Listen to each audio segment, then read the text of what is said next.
Thank you very much indeed, Mark.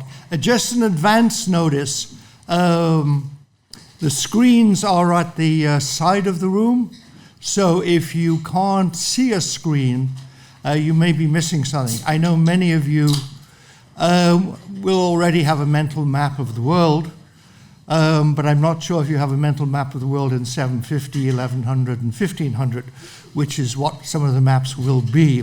So if you want to position yourself so you can see one of these screens, please do. There do seem to be vacancies. I'm talking to the people right at the end of the room. Okay? So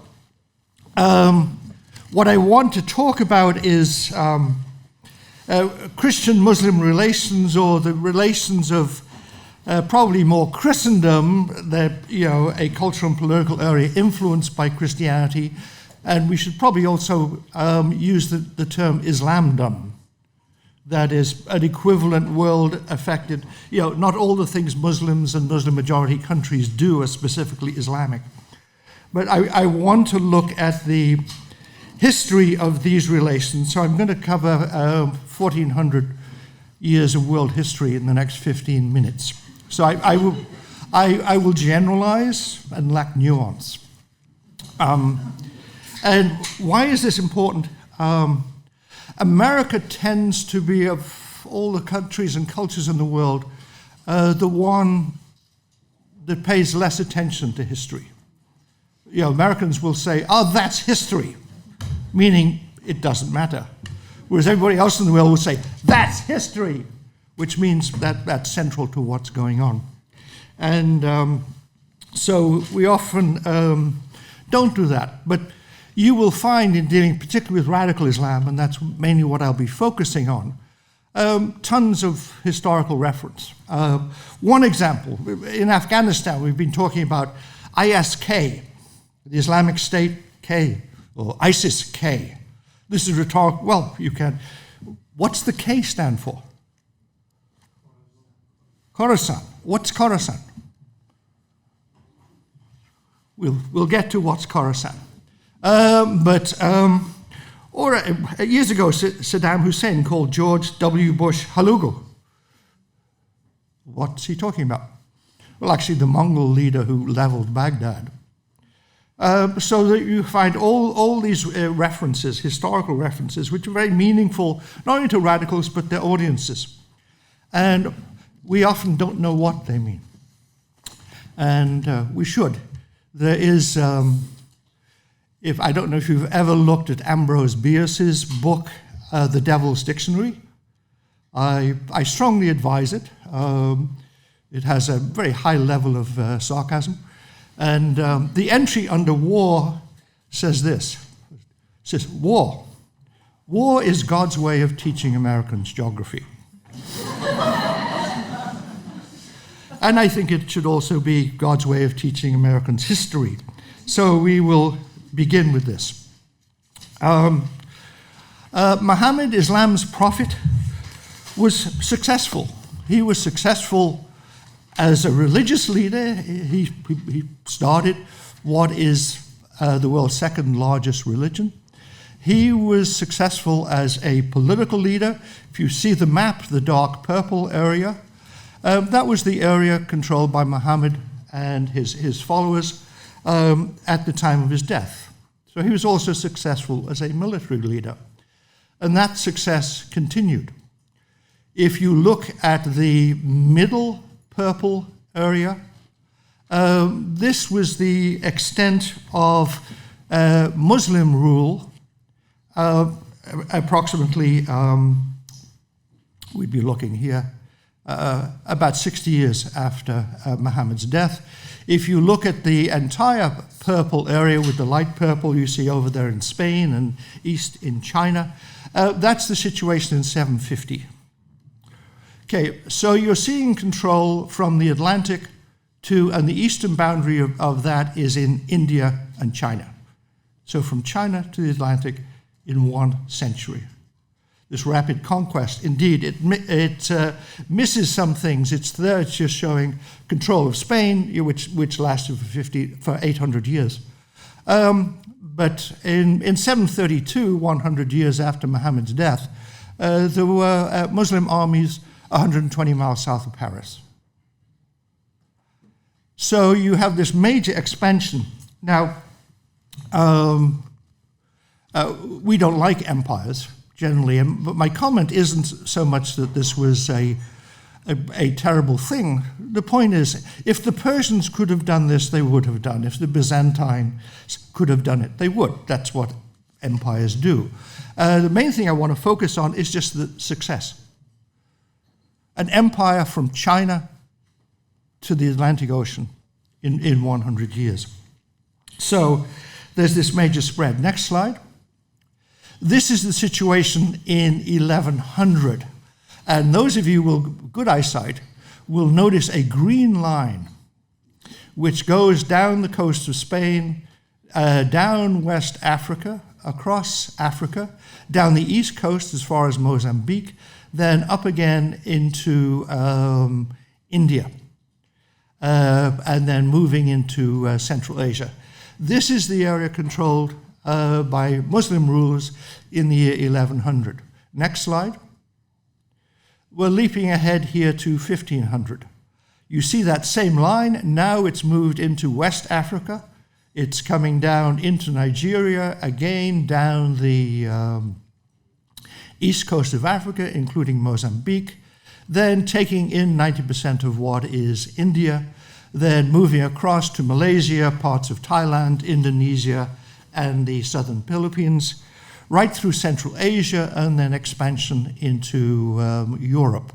You should know that over half of Europe has at some point been under Muslim rule for a period of over 2 centuries.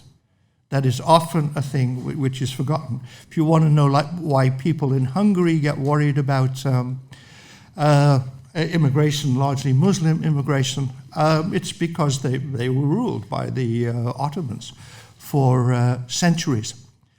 So here you have this very rapid picture of expansion, some setbacks. But here you have Islamic civilization stretching from the Philippines to West Africa, from what is Mozambique up to the rivers emptying into the Arctic. That continued further expansion into expansion into the Balkans, laying siege to Vienna on 2 occasions. So you have this expansion.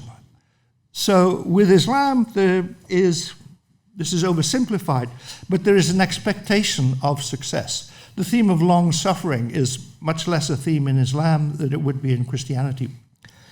But here, secular history and sacred history are one. You expect success, you've got it.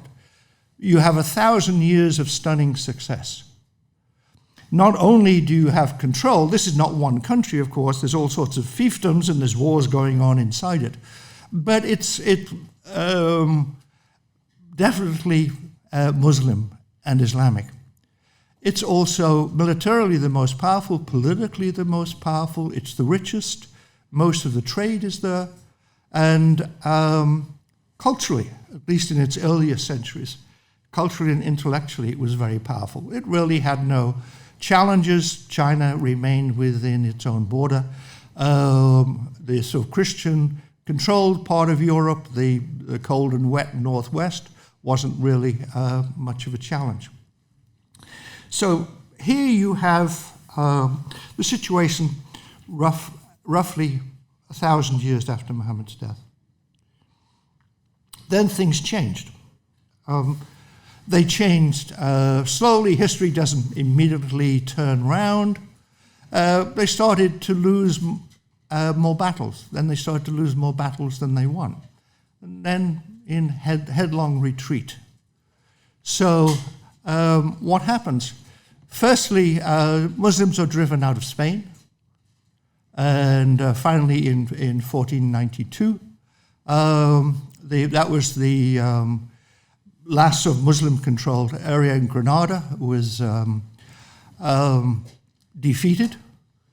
This was, by the way, why the Spanish ruler Philip was feeling so good the day that Columbus came to him applying for a grant to mount an expedition across the Atlantic.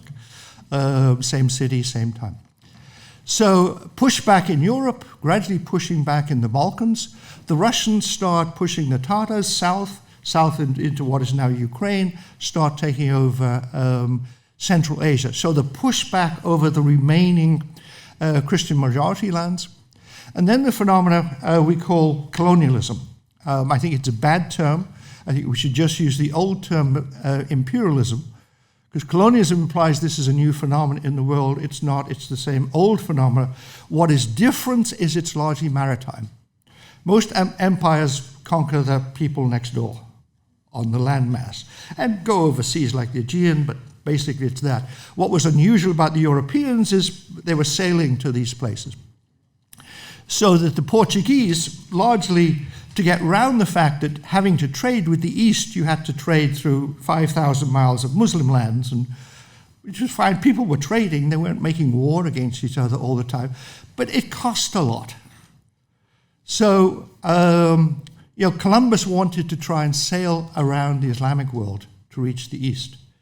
The Portuguese did the same, sailing around southern Africa. And they began to take over portions of Africa, established a base in what is now Yemen. The Portuguese began an aborted expedition to conquer Mecca in 1506.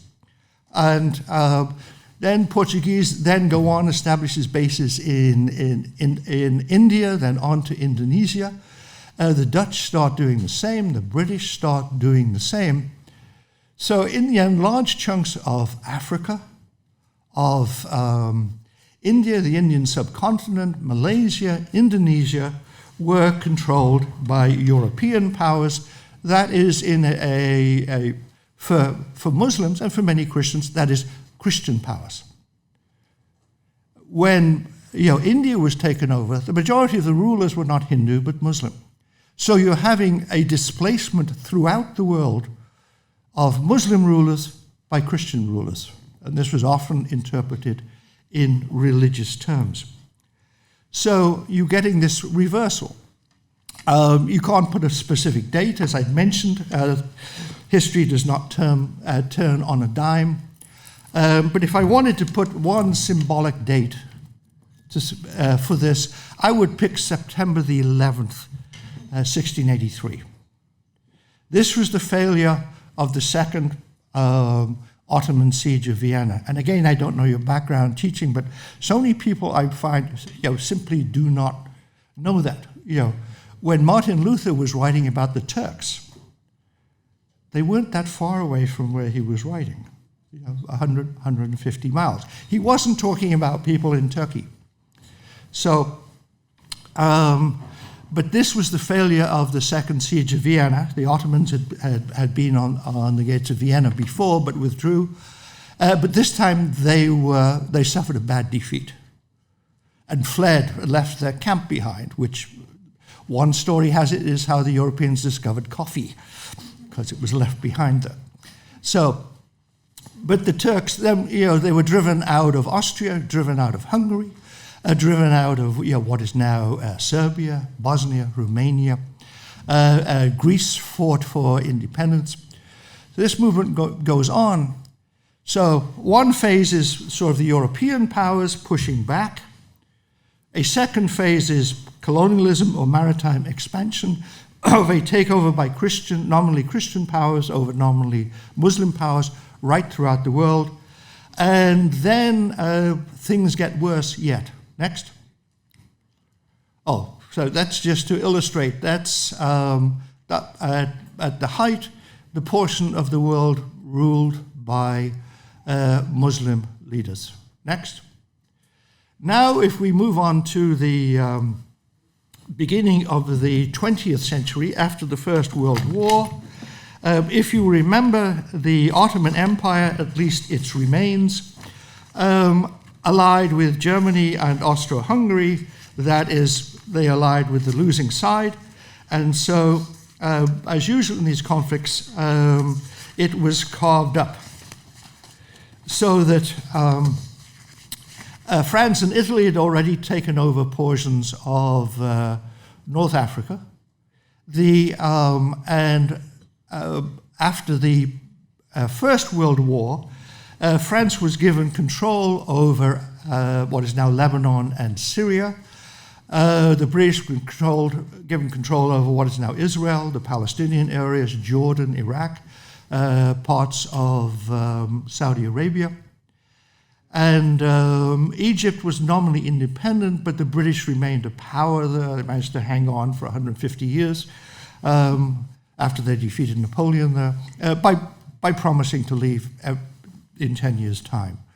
And they did that every 10 years. So this left only 4 or 5 areas of the globe, Muslim majority areas, which actually had Muslim rulers. These were, you can see on the Turkey, Afghanistan, Iran, then sort of Saudi Arabia, and Yemen. But Turkey was highly secular. Ataturk, the ruler of Turkey, wanted to get rid of Islamic elements. He changed the alphabet away from Arabic, banned the wearing of the fez, the hat without the brim. If you have a brim, it's much harder if you're a Muslim to pray, because you've got the front of the thing. Your head is supposed to touch the ground. And a fez was handy because you could keep your hat on and do it. Anyway, that was banned.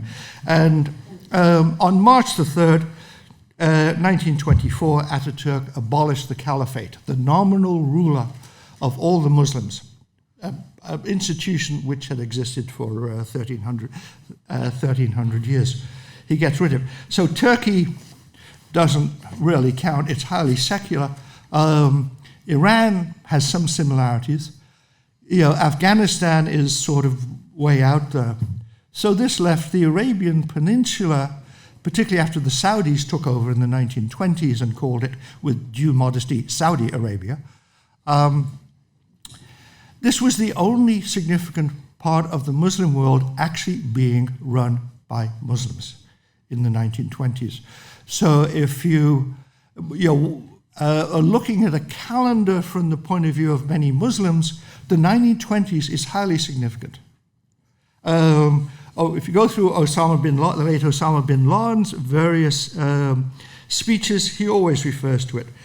In his major video after the attacks on the US in 2001, November 11th attacks, he says, following World War I, which ended more than 83 years ago, the whole Islamic world fell under the Crusader banner.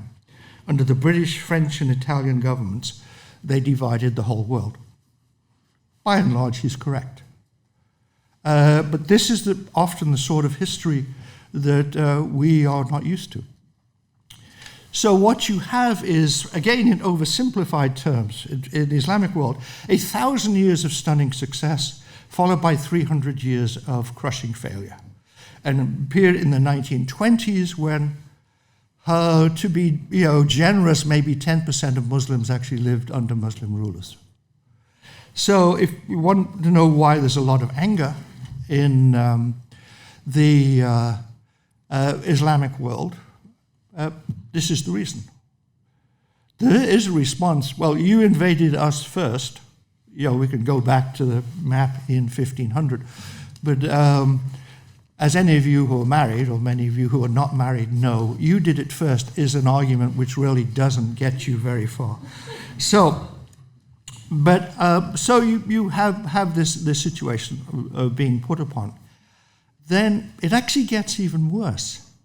Because you mentioned Saudi Arabia as the only sort of largely self-governing Muslim majority area, and there weren't infidel powers in there. And then Saddam Hussein invades Kuwait. And in 1990, what happens? The only area nominally independent, without foreign troops or powers in there, American, some soldiers arrive and says, we're from America and we're here to help. Tell you about the lead into the first Gulf War. and asked by the Saudi government. Otherwise, Saddam would have just kept going south, taken the oil fields. But from many Islamic perspectives, and particularly for the radical views, what do you see? You see the world gradually imploding and squeezing in. From out of Europe, control throughout the world through colonialism, the takeover of the heartland, the Middle East itself, and then suddenly you get American and other troops in Saudi Arabia. Let me quote Bin Laden again. "This is the latest and greatest aggression. Now infidels walk on the land where Muhammad was born and where the Quran was revealed." The latest and greatest aggression. That was always his particular idea. So this brings the question of why 1,000 years of stunning success followed by 300 years of crushing failure? Why did this happen? And many of you will know Bernard Lewis's book, What Went Wrong. My lecture here has basically been What Went Wrong for Dummies, or the shortened version. And broadly, two responses. This is, we failed because we didn't keep up. We rejected foreign ideas, we became closed off, we became rigid, we thought we had all the resources within ourselves, and we should have learned more. We should have learned, what is it that's given the West this success? How can we do that? The other view is almost entirely opposite, saying, when we were good Muslims, we succeeded. It was when we ceased to be good Muslims that we no longer followed Islamic law, Sharia, that we were no longer obedient, when we were no longer willing to die, that things fell off. So the solution is to get back to the purity of original Islam. And this you will see very much in ISIS. And ISIS, al-Baghdadi, proclaims the Caliphate again, with, of course, himself as the Caliph. So an attempt at restoration. Next. Sorry, that's back again. That'll do. Whoops. That's the Hizbeteria. Yeah. Okay, so one, radical organizations, largely non-violent in most parts of the world, but maybe not all. Hizbeteria, the major Caliphate organization. This is its map of the Caliphate it wants. The area in blue is what they want to control. And if you remember the map with the red areas once controlled by Muslims, this is pretty, and again, great, pretty well the same map. They miss a few bits. But, they even leave southern India out of it because it was under that control. So it's a restorationist movement wanting to do this. This is Hizbeteria. Next. And this is ISIS map of its future Islamic state, Caliphate. Interestingly, it misses out much of India, Bangladesh, Indonesia, 3 out of the 4 of the world's largest Muslim population countries. But this is their map. This is the Caliphate they want to get back to. And you'll see the big black area, top right-hand corner, is, of course, Khorasan. And the ISIS in Afghanistan names itself for that. You can see they want big chunks of Europe back again, including Greece, probably Italy. The churches in Rome were burned by Arab armies in the 9th century. But this is the more radical restorationist movement, and it fights. So that division about which way to go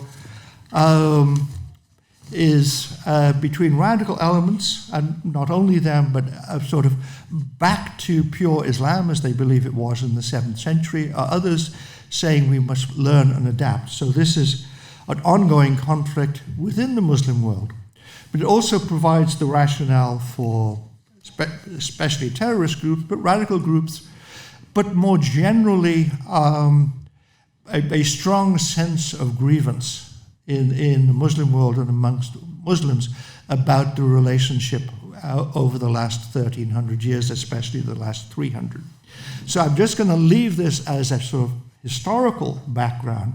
Major thing I want to emphasize is we need to be aware of this type of history because it's the history which lives in the minds of many Muslims and very strongly in radicals. And won't understand what it is they're trying to do unless we are aware of that. And sadly, too often we are not. I was reading a report on the failures of sort of reconstruction in Afghanistan, a US government Inspector General's report, which is remarkable for the fact that the word Islam does not occur in it. It's 90 pages, except in titles. There's one paragraph when it talks about finances, Islamic finances, and of course names like Islamic State. But it's not substantively dealt with as a factor in terms of understanding Afghanistan. So we need to get out of some of our myopia and take this history seriously. Okay, thank you very much.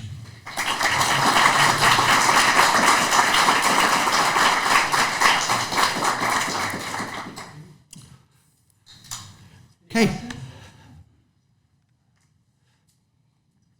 All questions have been answered. There's one.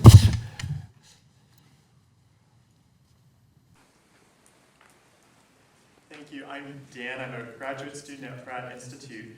In the worldview of people who wish to establish a physical caliphate, where do Muslims overseas fit in? I'm from a part of New Jersey that's known as Little Ramallah because it's around 1/3 Palestinian. Do they want people to come back to almost like a Islamic Zionism, or do they want to extend the borders even further? Okay. Very much, especially for ISIS, it's to come back. So those invitations, we've established the caliphate, we have land, everybody come here. Historically, there has not been a rationale for Muslims to live under non-Muslim rule. So if you're in that situation, if you're an ambassador, you're okay. If you're a merchant, you can go there and do that. So there would be interaction. But normatively, you have to live under Muslim rule. Otherwise, you cannot be a good Muslim. So it's people should come back and then expand. They probably wouldn't expect, say, like the population of Egypt to move over to Iraq. But people in New Jersey, certainly, So, and other parts of the diaspora. So yeah, normatively you have to live under a Muslim ruler. Yep. My name is James Diddams. I work at the Institute on Religion and Democracy. More a couple of curiosities about your talk, maybe more so than questions. I'm very fascinated by the history of Islamic rule in India, where I think the common story that Westerners are told is that there were the Indians, the Hindus ruling themselves, and the British came in and displaced that with European rule. It's of course more complicated to find out that the Hindus of India were living under an Islamic rule that they found presumably not too good, and then the British came and displaced them. But thinking about the history of Islamic-Hindu relations, which I find so fascinating.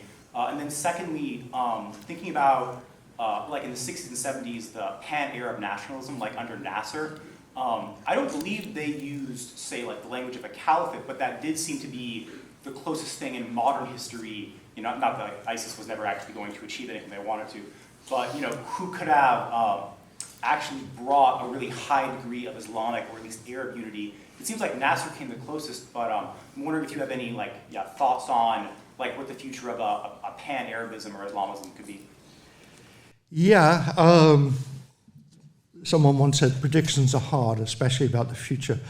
But I'm not sure Pan-Arabism is going to go far. I think it's dead. Who knows, 50, 100 years from now. But in the next few decades, I don't think it's much of a factor with one qualification. And partly Pan-Arabism was seen as an alternative to Islamism. Islamism wants to unite Muslims.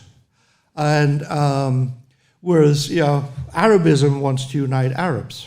Now, Arabs are the people who speak the language of the Prophet, the language of the Quran. So in that sense, they are, and generalization, often see themselves as the better Muslims, and often you get resentment from other Muslims.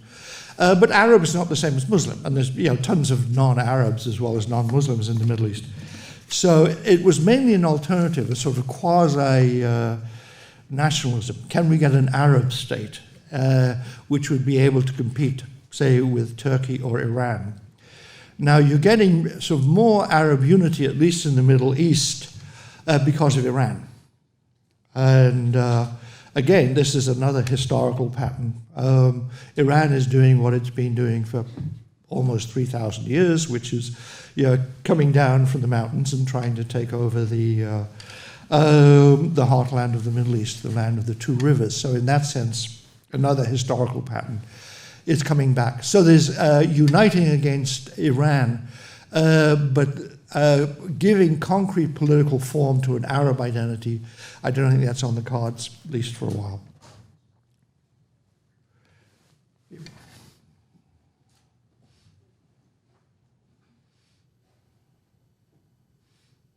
Hello, my name is Natalie. I'm from Liberty University. So in understanding these historical perspectives and motivations behind these groups, in face of Western subjugation or colonization of these areas, how can this knowledge of history be applied practically to our policy approaches? What's the most important thing for us to focus on? The major thing is, what are their goals? What are they seeking to achieve?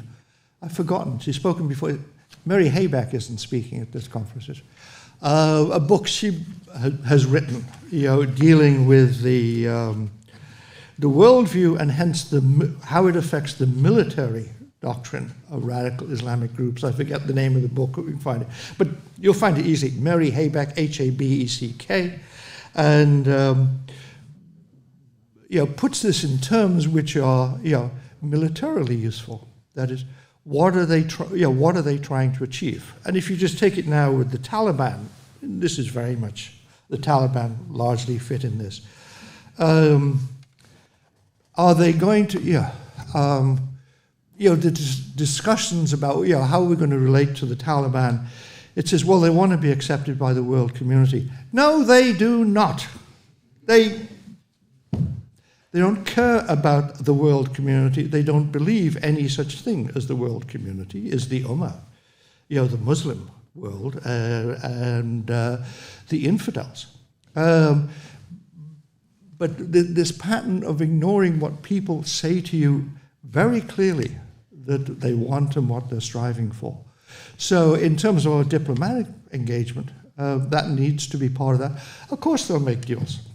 Make deals with Russia, they'll make deals with China, they even make deals with us. But all sorts of tactical things. But in terms of understanding what they want and what they're likely to do militarily and their relationship with Al-Qaeda, and these things are key. And as Eric Patterson said earlier, the senior guy at the Pentagon says Al-Qaeda is probably going to be in a position to attack the American mainland within 12 months. And why does it want to attack the American mainland? Well, it goes back to this. We're the far enemy, we're the ones stopping them taking over the Muslim world. Yes? Yeah, I just had a question. So we looked at Al-Qaeda's idea of their caliphate, and we talked about Taliban, but we kind of talked about as individual groups. How hard would it be for the different groups in the Middle East to actually band together as one unit to try and attain one of these empires? Okay, there's many things. We're dealing not just with the Middle East. I mean, we're dealing with the southern Philippines. We have been dealing with southern Thailand, certainly Indonesia, and many other places. But here you need to look at Somalia, Al-Shabaab. ISIS is active killed thousands of people in Mozambique. We're talking about right next to South Africa. We're talking about Southern Africa here. And the most deadly place is, of course, West Africa. Far more people there are being killed by Islamist terrorist groups than are in Afghanistan or the Middle East. Probably over the decades, several hundreds of thousands dead, and thousands a year, 10 to 15,000. So you're dealing with this phenomenon throughout the world. You're dealing now in Congo, northeastern Uganda, Kenya, right throughout West Africa. When the Europeans and Americans destroyed Libya, many of the terrorists and their weapons moved south into the Sahara and are very active. So you're dealing with a worldwide phenomenon here. Again, if I'm not imputing this to you, let's not think Muslim Middle East. Most Muslims live east of Pakistan. Population largely an Asian religion. Now, the Middle East is the heartland. It's the land of the same. So it has much more influence. But in terms of what is going on and where people are being killed, they're all over the place.